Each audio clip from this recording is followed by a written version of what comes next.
출애굽기 15장 1절에서 21절 말씀 한 절씩 교도갑니다. 제가 먼저 1절 읽습니다.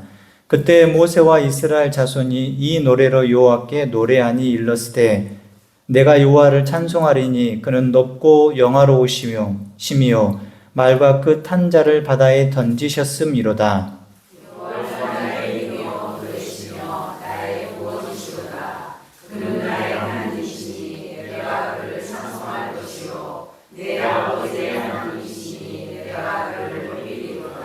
여호와는 용사시니 여호와는 그의 이름이시로다.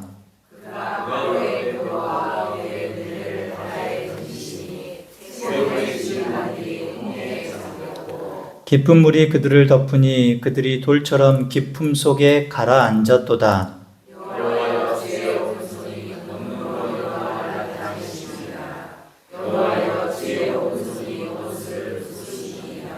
주께서 주의 큰 위엄으로 주를 거스르는 자를 엎으시니이다. 주께서 진노를 발하시니 그 진노가 그들을 지푸라기 같이 사르니이다.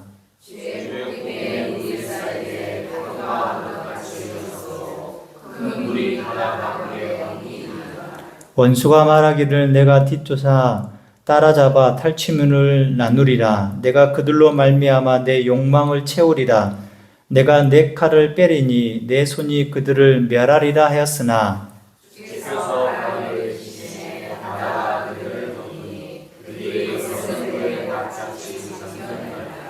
여호와여 신중에 주와 같은 자가 누구니이까? 주와 같이 거룩함으로 영광스러우며 찬송할 만한 위엄이 있으며 기이한 일을 행하는 자가 누구니이까?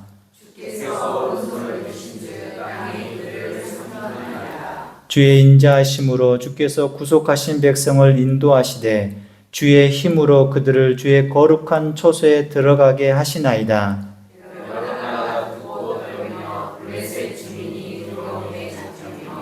에돔 두령들이 놀라고 모압 영웅이 떨림에 잡히며 가나안 주민이 다 낙담하나이다.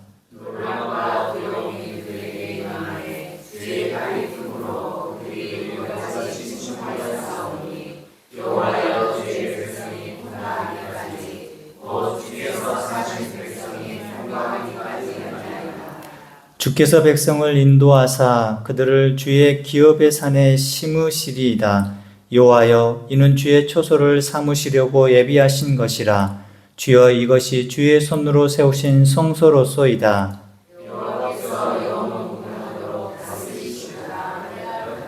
바로의 말과 병거와 마병이 함께 바다에 들어가매 여호와께서 바닷물을 그들 위에 되돌려 흐르게 하셨으나 이스라엘 자손은 바다 가운데서 마른 땅으로 지나간지라.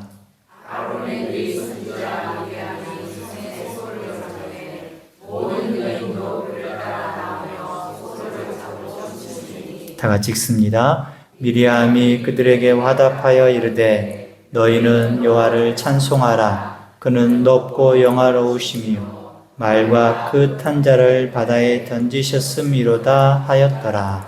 아멘. 할렐루야. 아멘. 오늘도 말씀의 은혜가 있기를 축원합니다. 네. 제가 꼭 인사를 할 때 할렐루야라는 단어를 사용합니다. 혹시 할렐루야라는 뜻을 알고 계십니까? 우리가 보통 여호와를 찬양하라 그렇게 그 뜻으로 알고 있습니다.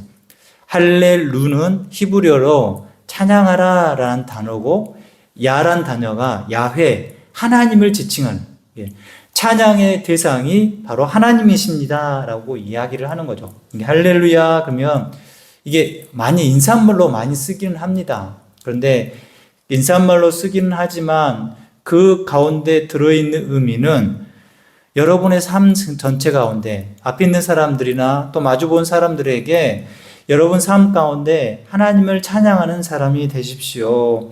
하나님을 찬양하는 그런 믿음의 삶이 되십시오 라고 말하는 것이고 또한 표현하는 것이라고 될 수 있습니다. 하나님을 찬양하는 삶이 또한 우리가 예배 시간, 이 시간, 주일 오전 예배 시간 뿐만 아니라 여러분의 삶 가운데 있기를 주님의 이름으로 축원합니다. 그래서 여러분 삶 가운데 하나님께 감사하고 하나님을 높이고 하나님이 영화롭게 되기를 그 마음을 가지고 늘 살아갈 때 그 입술 가운데, 그 삶 가운데 찬양이 떠나지 않을 줄 믿습니다. 이것은 결국 구원과 관련될 수밖에 없어요. 하나님의 구원을 맛보아 아는 사람이 항상 따라다니는 게 찬양인 것입니다. 동전의 앞 뒷면처럼 하나님의 구원에 감격이 깊은 사람들은 동전의 뒷면처럼 나는 하나님을 찬양합니다. 하나님께서 나를 구원하심에 너무 기쁩니다. 감사합니다. 이것들이 함께 따라가는 것입니다. 이러한 모습을 담고 있는 말씀이 오늘 15장 1절부터 21절에 보면 모세의 노래와 미리암의 노래입니다. 모세의 찬양이며 미리암의 찬양이죠. 모세는 이스라엘 백성들을 데리고 지금 홍해를 건넙니다. 이스라엘 백성들이 홍해를 건넌 뒤 하나님께 찬양하는 장면이죠.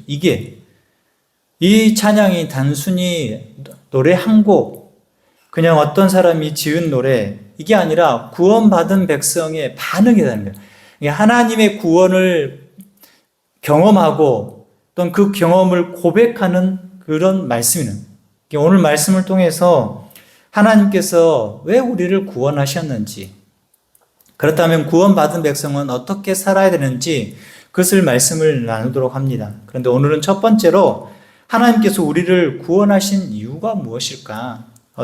그것이 무엇일까? 그리고 다음 주는 그 하나님이 누구신가? 이걸 말씀을 두 부분을 나눠서 말씀 나누겠습니다. 물론 성경 곳곳에서 하나님께서 구원하신 그 이유를 곳곳에 많이 담겨져 있습니다. 특별히 보면 에베소서에서 보면 하나님께서 우리를 어떻게 구원하셨는지 그 구원의 여러 가지 측면들이 나와 있는 게 에베소서 말씀입니다.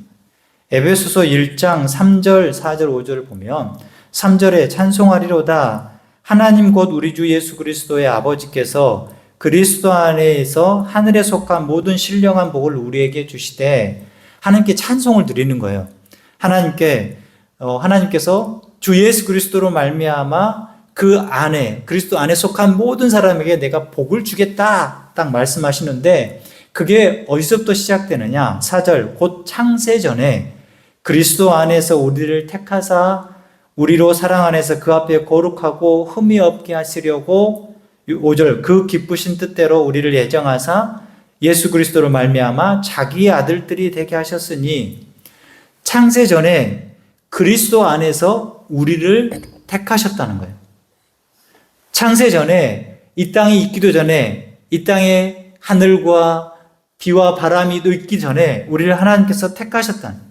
택하신 이유는 그 앞에서 거룩하고 흠이 없게 하시려고 택하셨다는 거예요. 그리고 우리를 하나님의 자기의 아들들, 이걸 쉽게 양자로 삼으신 것입니다. 그리고 7절에 보면 죄 사함을 주셨다. 그리고 11절에 보면 기업이 되게 하셨다. 에베소서 1장에서 보면 하나님께서 구원을 어떻게 이루어 가시는지 구원의 서정이라는 표현도 쓰기도 합니다. 그래서 구원을 하나님께 어떻게 이루어 가시는지를 이야기를 하는데 거기에 보면 반복적인 말씀이 있습니다. 그게 구원하신 목적을 담고 있습니다.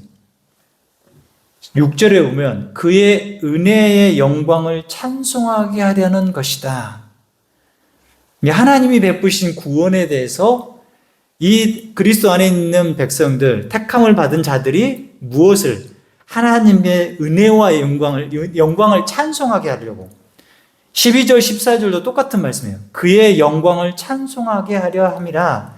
하나님께서 구원을 베푸신 이유가 하나님께 그 구원을 베푸신 것에 대해서 그 은혜를 받은 자들이 영광의 찬양을 하도록, 영광의 찬송을 하도록 부르시는 거예요.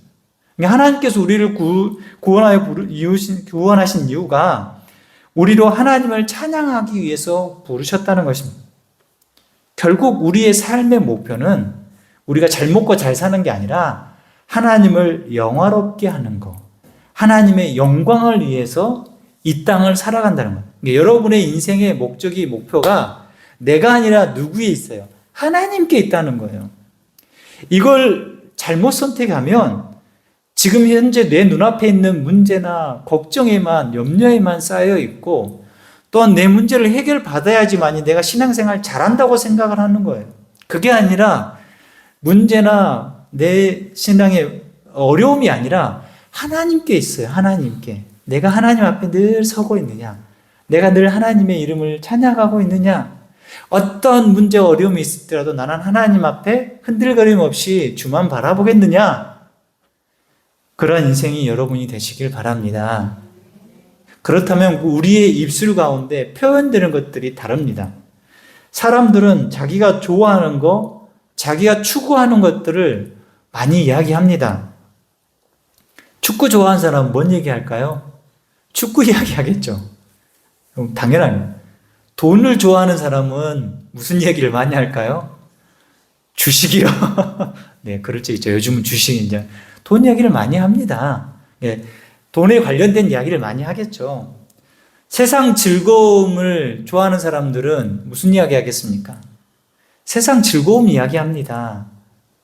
자기가 누릴 수 있는 여가라든지 자신이 지금 재밌어 하는 것들이든지 이런 것들을 이야기할 수밖에 없습니다. 그런데 하나님을 믿는 사람, 그 하나님의 구원을 내가 아는 사람이라면 결국 무슨 이야기 하겠습니까? 하나님의 은혜 이야기밖에 없죠. 다른 게 뭐 있겠습니까?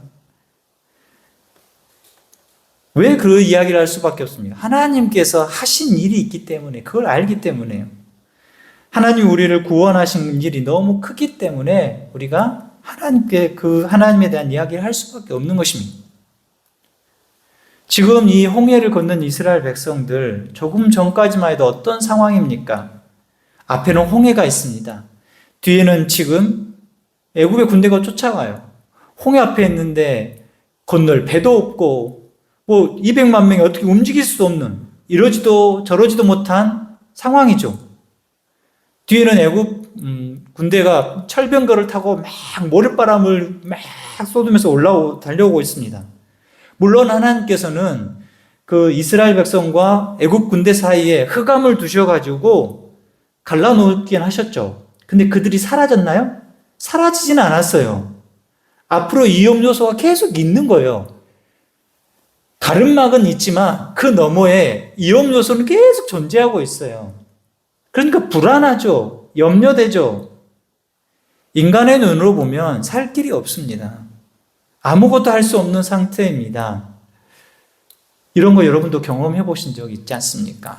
이래지도 저러지도 못한 상태. 아니 하나님 나를 사랑하시고 하나님 나를 구원하신다고 했는데 내 육체가 병을 들었거나 아니면 내 사업이 힘들었거나 아니면 사람과의 관계 가운데 틀어져서 마음이 너무 무거울 때 근데 하나님은 잠잠하시고 가만히 있는 것처럼 보이지만 그 모든 것들을 아시는 분이 누구십니까? 하나님이십니다.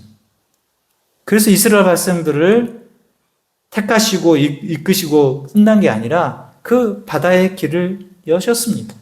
이스라엘 백성들을 마른 땅처럼 건너게 하십니다. 아무리 빨라도 이 홍해가 갈라졌는데 그 바닥이 몇십 년이요. 몇백 년, 몇천 년 동안 태적물이 쌓였기 때문에 마른 땅이 될 수 있을까요? 쉽지가 않습니다. 근데 그 땅을 마른 땅으로 이스라엘 백성들이 철벅철벅 아니고 잘 지나갈 수 있도록. 그러나 그 뒤를 따라오는 애국 군대는 어떻게 됩니까? 그 마차가, 그 철병거가, 그 바퀴가 벗겨질 만큼 그들은 그 홍해 바다에서 다 수장시켜버립니다. 지금 이 장면을 누가 보고 있어요? 그 홍해를 건넌 이스라엘 백성들이 다 그 홍해 건너편에 해가지고 다 보고 있는 거예요. 갈라졌던 그 홍해가 다 합해지면서 자신들을 죽이려고 쫓아왔던 그들이 다 수장되는 것을 보았어요. 남녀노소 모든 사람들이 그것을 보고 있습니다.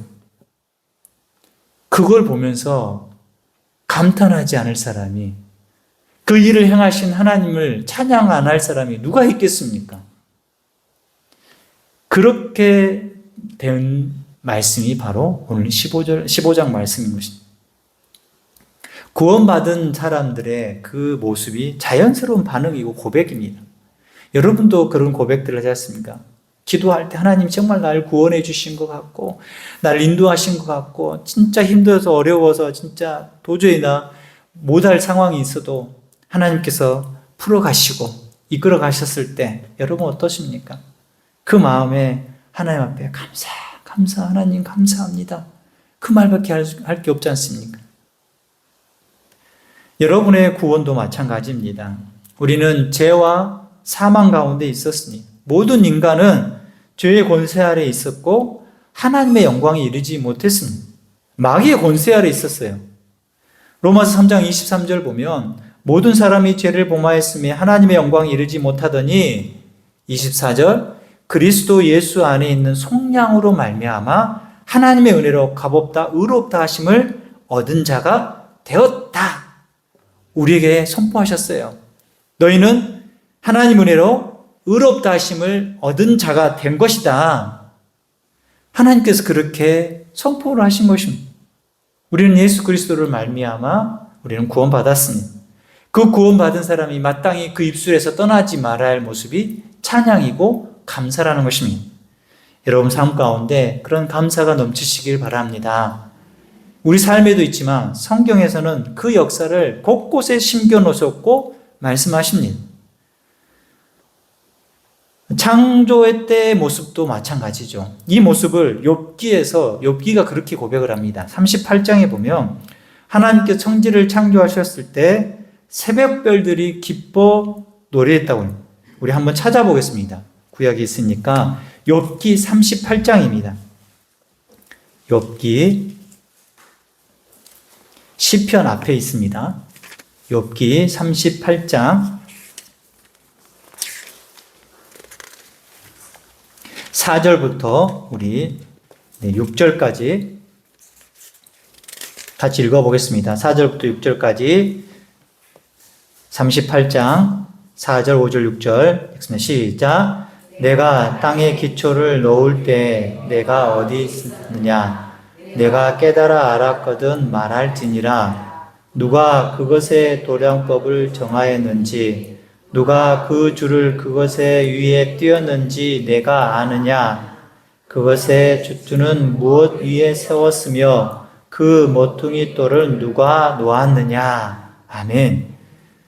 창조의 이야기가 나오는데 이 하나님께서 태초에 천지를 창조하신 장면을 뭘로 비유했냐면 집을 짓는 건축자로 비유를 한 거예요. 건축가가 줄을 긋죠. 도랑형을 만듭니다. 모퉁이 돌을 놓습니다. 그리고 기둥을 세웁니다. 이것을 창조로 비유해서 이야기를 하는 것입니다. 그때 내가 어디 있었느냐? 7절 보십시오. 7절 그때 새벽별들이 기뻐 노래하며 하나님의 아들들이 다 기뻐 소리를 질렀느니라. 여기서 하나님의 아들들이라고 표현했지만 모든 피조물이라는 히브리어 단어입니다.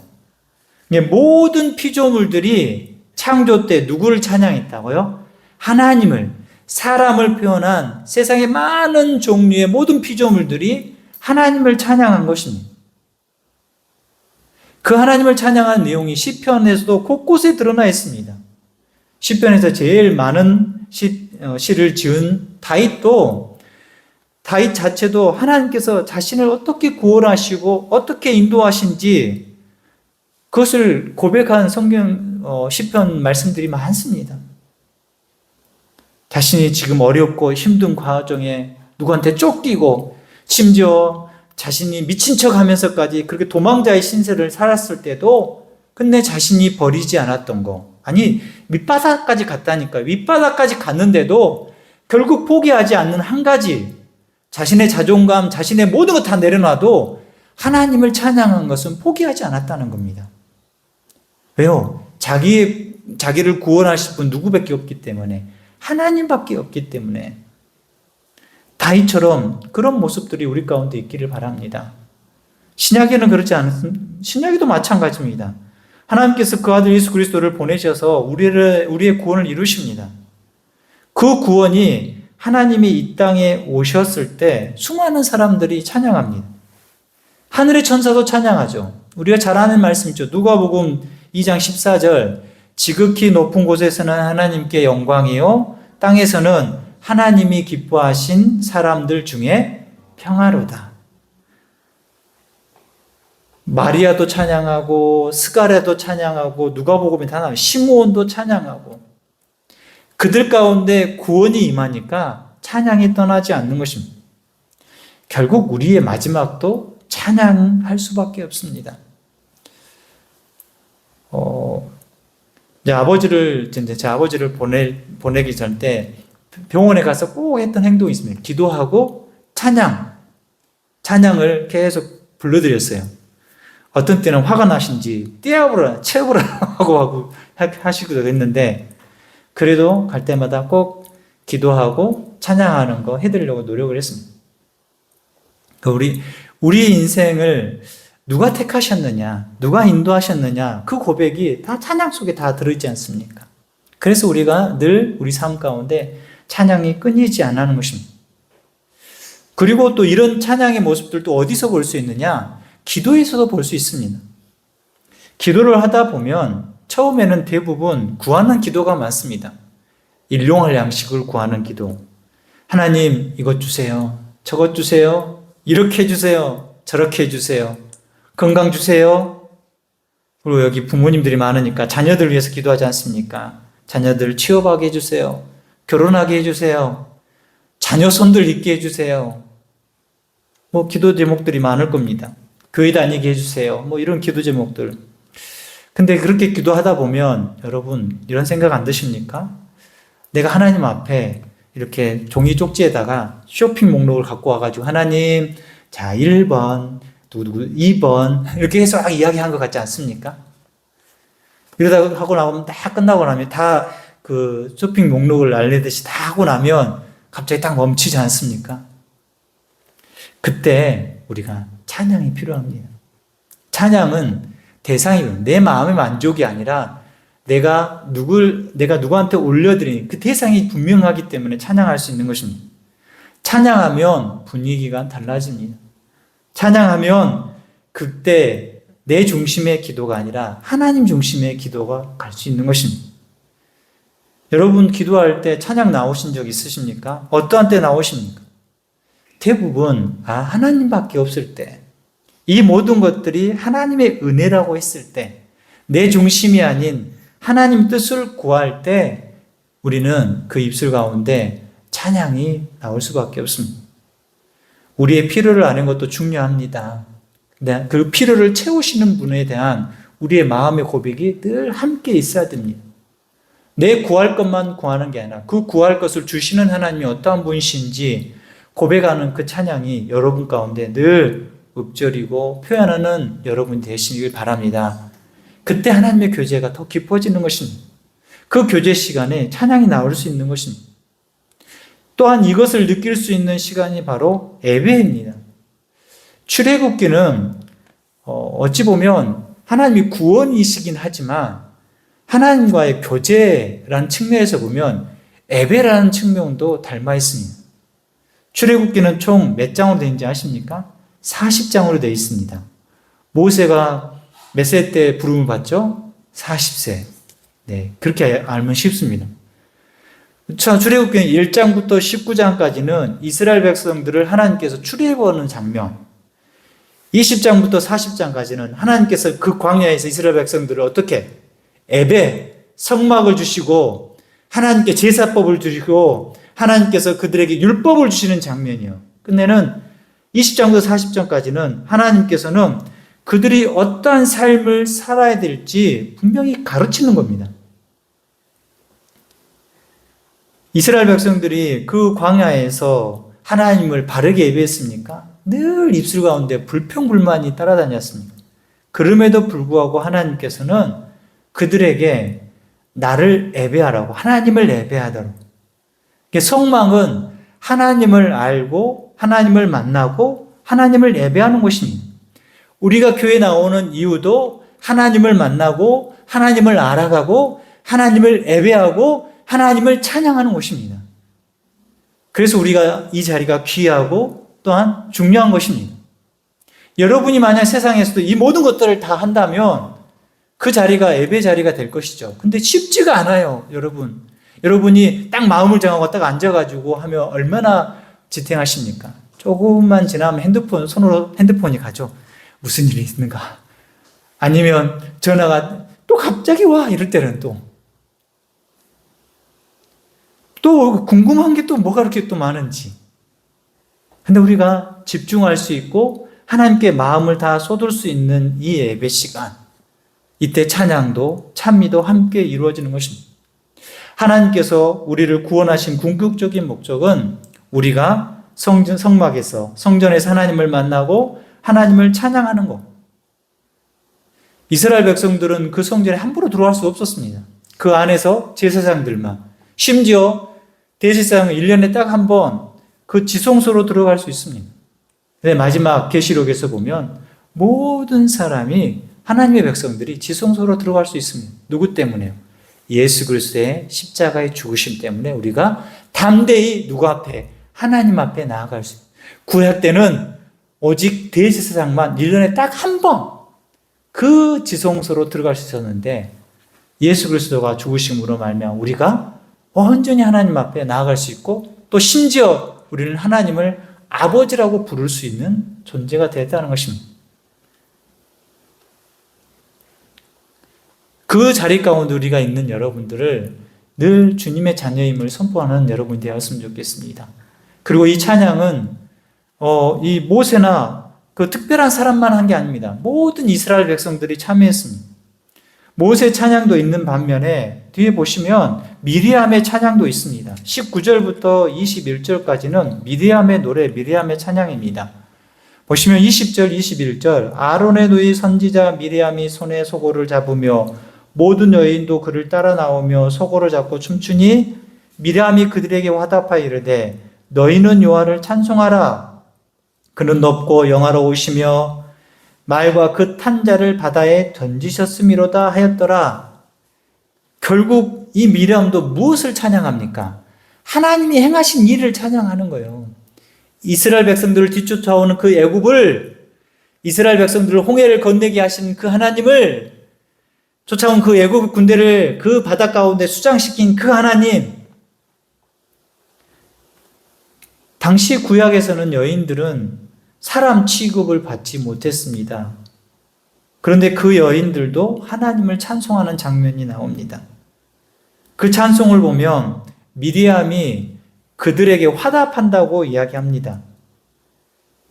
21절이죠. 그들에게 화답하여. 이것을 보면 모세와 남자들이 그 보면 1절부터 이 18절 말씀까지 하나님께 찬양합니다. 하나님 이렇게 행하셨습니다. 그 애굽의 군대를 납같이 그 바다에 다 수장시켰습니다. 라고 했을 때 이 미리암과 여인들도 화답으로 그렇게 하신 하나님은 영화 찬송하라. 영화로우시며 그 탄자들을 다 바다에 던지셨다. 이렇게 화답하는 이 장 서로 찬양을 하는 것이죠. 그 여인네들 옆에 누구도 있습니까? 아이들도 함께 있을 거 아닙니까? 이스라엘 모두가 다 하나님을 찬양하는 것입니다. 그렇게 찬양하는 이유는 다른 데 있지 않습니다. 하나님이 그들을 구원하셨기 때문입니다. 하나님께서 이스라엘 백성들을 단순히 그냥 애굽에서 꺼낸 거 그걸로 머문 게 아니라 이제 하나님과 그 깊은 교제까지 이끌어내시는 거예요. 하나님을 찬양하고. 오늘날도 마찬가지입니다. 하나님께서 우리를 구원하신 이유가 단순히 천국에 가도록 우리가 천국으로 갈 수 있도록 하신 것만이 아니라 이 땅에서 하나님이 누구이신지를 분명히 알고 여러분이 있을 가운데 하나님을 증거하고 하나님을 찬양하고 하나님을 예배하는 사람으로 살아가도록 우리를 부르신 것입니다. 그래서 여러분이 지금 여기에 있는 것입니다.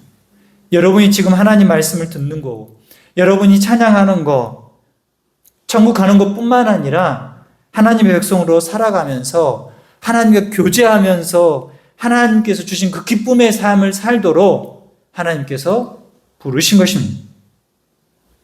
여러분, 여러분의 입술 가운데 요즘 어떤 찬양, 어떤 말들이 더 많이 있습니까? 감사가 많이 있습니까? 아니면 여러분 간에 불평이 더 많이 있습니까? 아니면 혹시 여러분 오늘 하루도 살아오면서 나도 모르게 읊조리는 그 언어들이 찬양이십니까? 아니면 다른 것이십니까? 요즘은 뭐 세상에서 잘 불려지는 노래 뭐 있으십니까? 여기 가끔 이렇게 서천에 가보면 시간에 맞춰 가면 음악 분수가 나오잖아요. 분수가 나오고 음악이면 내 나이가 어때서 막 이런 거 나오고도 하더라고요. 보니까 저 노래는 언제 뜬 노래인데 아직도 나오는구나. 그러면서 저도 모르게 따라 부르고 있더라고요. 우리가 여러분이 나오는 찬양, 노래 여러분 가운데 하나님에 대한 찬양, 하나님에 대한 그 이름을 올려드리는 말과 찬양이 더 있기를 축원합니다. 하나님 주신 은혜는 바로 우리가 나누도록 주신 것입니다. 여러분이 그 입술 가운데서 그 나오는 말, 그것이 바로 고백이고 내가 누구인지를 또한 알려주는 것입니다. 여러분 가운데 찬양과 감사가 있어서 하나님이 이루신 거, 하나님께서 함께 하신 거, 하나님께서 나를 사랑하신 거, 하나님께서 나를 이끄신 거 늘 고백하며 나아가시는 그 은혜의 삶이 되시고 또한 그 고백이 늘 풍성하시는 우리 성도 되시길 주님의 이름으로 축원합니다. 아멘.